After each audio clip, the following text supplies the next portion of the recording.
السلام عليكم حبيباتي، إن شاء الله تكونوا لاباس وإن شاء الله تكونوا بخير. فيديو اليوم راح نبدأه بالصلاة والسلام على أشرف الأنبياء والمرسلين سيدنا وحبيبنا محمد عليه الصلاة والسلام. صلوا معي على الرسول. فيديو اليوم راح يكون عبارة عن جراتان بالشاورما. جراتان صدقوني رائعة، من أروع يعني الوصفات اللي درتها، ويعني نقدر نقول لكم هذه هي الجراتان المخيرة اللي درتها في الوصفات تاعي كاملة. تجي رائعة.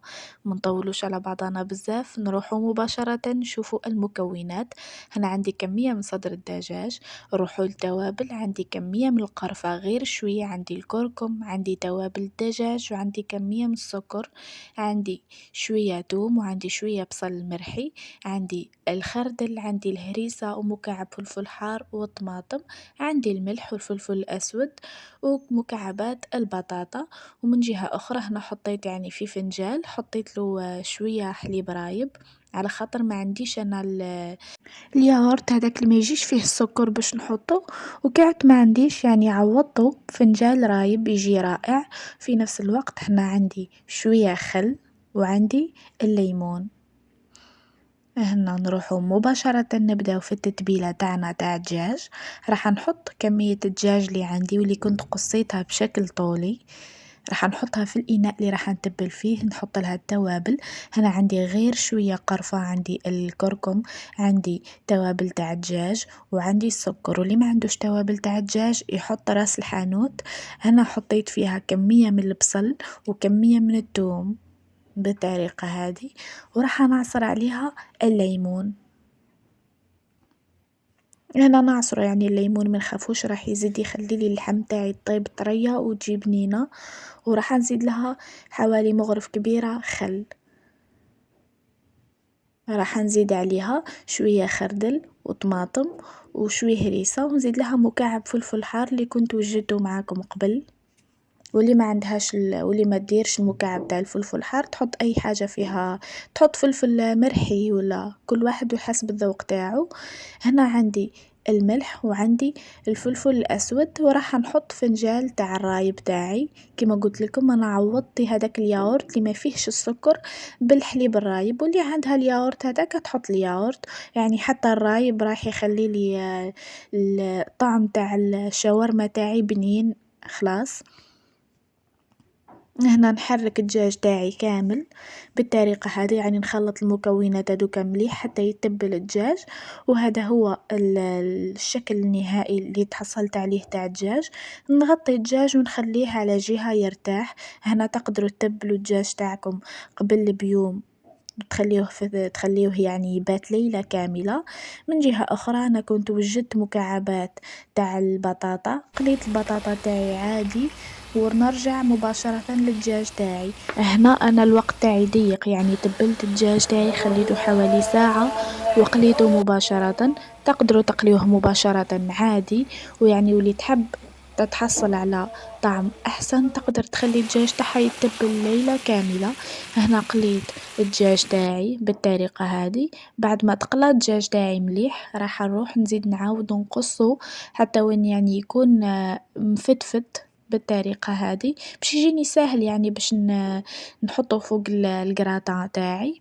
هنا من جهة أخرى بعد ما تقلات البطاطا تاعي راح نجيب مول كنت دهنته بالزبدة، ونحط فيه مكعبات البطاطا اللي كنت قليتها معاكم بالطريقة هذه. نروح نفرش البطاطا تاعي في المول كطبقة أولى، ونزيد نحط عليها فرماج رابي. هنا عندكم حرية الاختيار تخيروا أي موديل تحبوه. هنا حطيت فوقها شوي فرماج رابي باش يجيني باش يعني هذيك البطاطا تجيني بنينة. ونجيب الشاورما تاعي اللي كنت وجدتها معاكم ونحطها فوق هذيك البطاطا نفرشها كاملة. هنا بعد ما فرشت الشاورما تاعي نروح نوجدوا لاصوص اللي نحطوها باش نطيبوا بها الجراتان.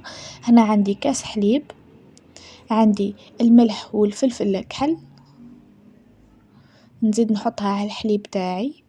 وهنا عندي كمية من الفرماج، يعني تقدروا تخيروا أي نوع فرماج تحبوه. نحطهم على الحليب تاعي ونزيد عليهم كمية من لاكخام فخاش. أنا هنا خيّرت آيلا، يعني تحبوا تحطوا أي نوع يعني مولفين تطيبوا بيه ويساعدكم.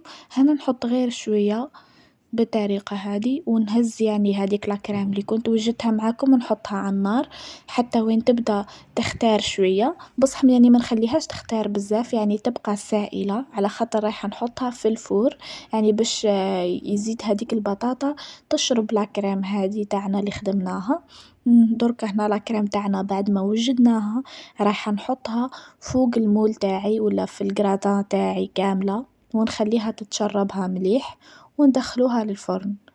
هنا بعد ما حطيت الكريم تاعي اللي كنت وجدتها معاكم كاملة وزدت لها من الفوق شوية فرماج رابي وحطيتها في الفور، نخليكم تشوفوا المنظر تاعها اللي شهي بعد ما خرجتها من الفرن. هنا قصيت معاكم شوية باش تشوفوها يعني من الداخل ماهيش شايحة، تجي رائعة سوا في البنة سوا في الشكل تاعها تجي حقيقة تجي ولا أروع. خي قلت لكم من أروع يعني لي جراتان اللي جربتهم، هذه هي جراتان شاورما بنينة على الآخر.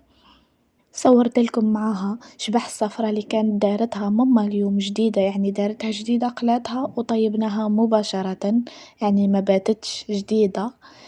هنا وصلنا لنهاية الفيديو تاعنا، إن شاء الله تعجبكم الوصفة تاع اليوم وإن شاء الله تجربوها يعني باش تتمتعوا بالمذاق تاعها والبنة اللي فيها في نفس الوقت يعني وصفة تحمر لكم وجوهكم قدام الناس. راح نقص معاكم شوية يعني من الجراتان تاعنا باش تشوفوها باللي حتى من الداخل ما تجيش شايحة ما تجيش شايحة خلاص يعني تجي رائعة تجي مشربة مليح بلا صوص هاديك وفيها بنة الفرماج وبنة الشاورما والتوابل اللي في الشاورما زادوها يعني بنة على بنة. وهذه هي وصفة اليوم، نخليكم في أمان الله حبيباتي، السلام عليكم.